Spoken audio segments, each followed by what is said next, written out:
Half pant আর সারা শরীর ধুলোবালিময়। ওর সাইজের আরও কয়েকটা আছে বিচ্ছু। সাবধানে ওঠানামা করিস রে বাবা, ওখান থেকে পড়লে না আর রক্ষে নেই। না না, কিচ্ছু হবে না দাদু, আসি হ্যাঁ বলে লাফ মেরে পাঁচিল থেকে নেমে কাটা ঘুড়িটা নিয়ে হই হই করতে করতে দে ছুট। অকৃতদার মনোহর বাবু অবসরপ্রাপ্ত প্রধান শিক্ষক। বাচ্চাদের তিনি খুবই পছন্দ করেন। এদের মা বাবা মূলত দিনমজুর, অধিকাংশই কাছের প্রাইমারি স্কুলটার 3-4-এর ছাত্র। এখন স্কুল বন্ধ থাকায় সকালবেলাটা খেলে বেড়ায়। মনোহরবাবুর বেশ লাগে দেখতে।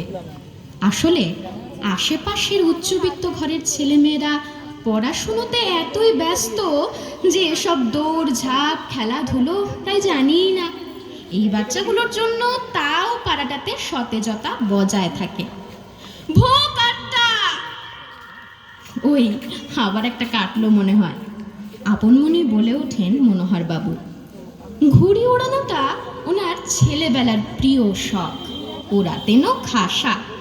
লাল হলুদ চাঁদিয়ালটা দিয়ে কত ঘুড়ি যে কেটেছেন তারই অত্তা নেই। বাচ্চাগুলোর দৌলতে তাও অনেকদিন পর ঘুড়ি ওড়ানো দেখতে পেলেন। নইলে এই এলাকার বাবা মায়েদের সময় আছে যে তাদের ছেলে মেয়েদের কাইট ওড়ানোর ট্রেনিং দেবে? দাদু, ও দাদু, ঘুড়িটা দাও না।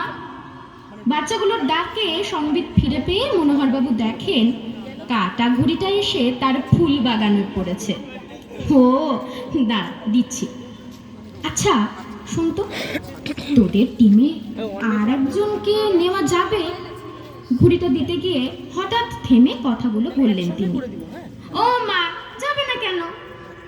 তাহলে আমিও যোগ দিলুম, কেমন? তুমি ঘুড়ি ওড়াতে পারো? বলে হো হো করে হেসে উঠলেন ছেলেগুলো।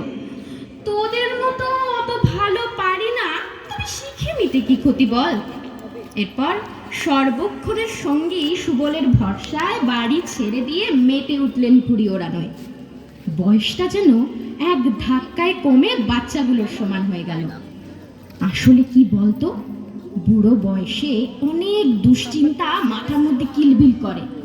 ছোটদের সাথে মিশে তাই সেগুলিকে ভোগ আটটা করে খোলা আকাশে উড়িয়ে দিতে হয়, বুঝলি না? বলে বোকার মতো খিলখিলিয়ে হেসে উঠল বিচ্ছুর দল। ওদের হাসি দেখে নিজের হাসিও আটকে রাখতে পারলেন না।